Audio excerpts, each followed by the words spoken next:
Okay, for those of you who are very confused about why they would be stupid enough to change my voice, change the sound of my voice to persecute me, let's look at the spectrum here. No offense to anybody, but this is not one or two white guys or Jews or LGBT people doing it. There are millions of these people who are rich people who are involved all over the world. So we have to study what it means to be white, what it means to be Jewish, and what it means to be LGBT to get to the answer, right? Behavior is a mix of nature, right? Your genes, what have you, and nurture, which is how you're raised, your environmental factors, what kind of nurture you got from your parents, was it a loving family? Various things factor in, and what kind of love was it? So a very key part that's a very proof positive and very telling proof is the unavoidable fact that the white spectrum and the Jewish spectrum, in terms of numbers and frequency, goes further into the realm of misbehavior and crazy behavior than other races, right?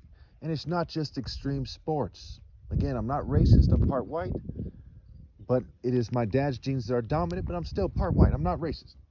These are the facts here, this has to be said.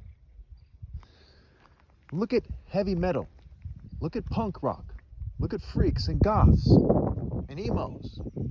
Look at rock and roll in general, right? Axl Rose, right? There's many genres of rock, okay? Not only do they have this crazy music called rock and roll that's based on the devil, right? They got the term from when the devil comes into somebody, they're said to rock and roll.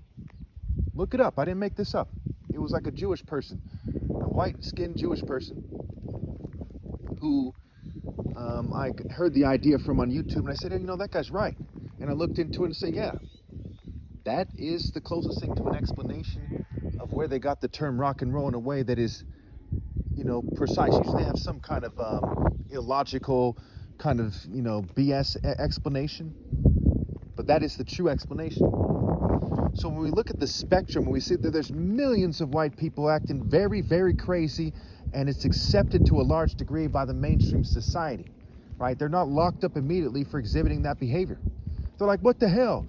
That reflects their culture and their cultural mentality, if you will.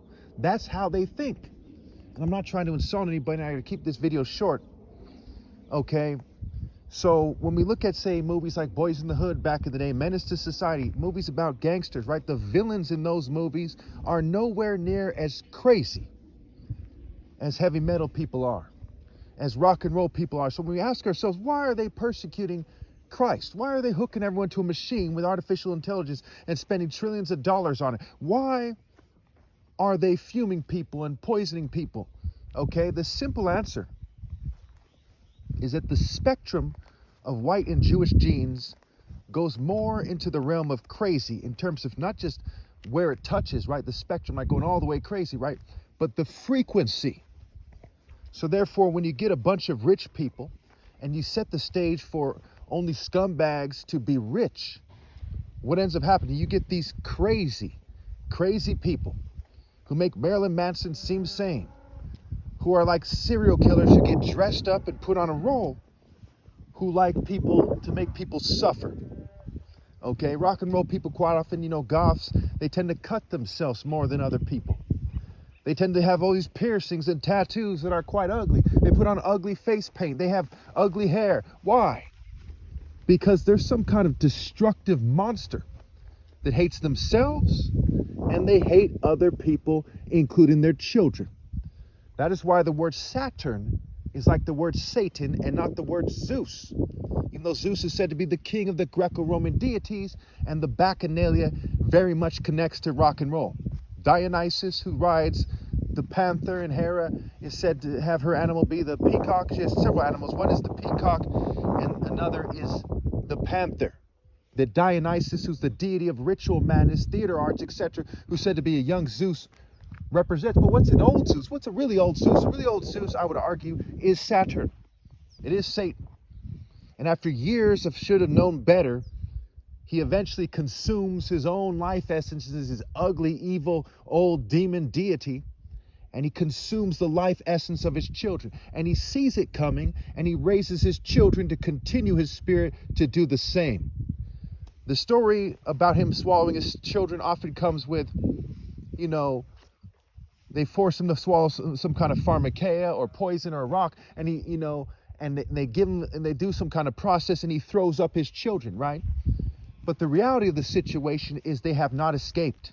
Like it says in the Bible, whoever climbs out of a pit will fall into a snare, and vice versa.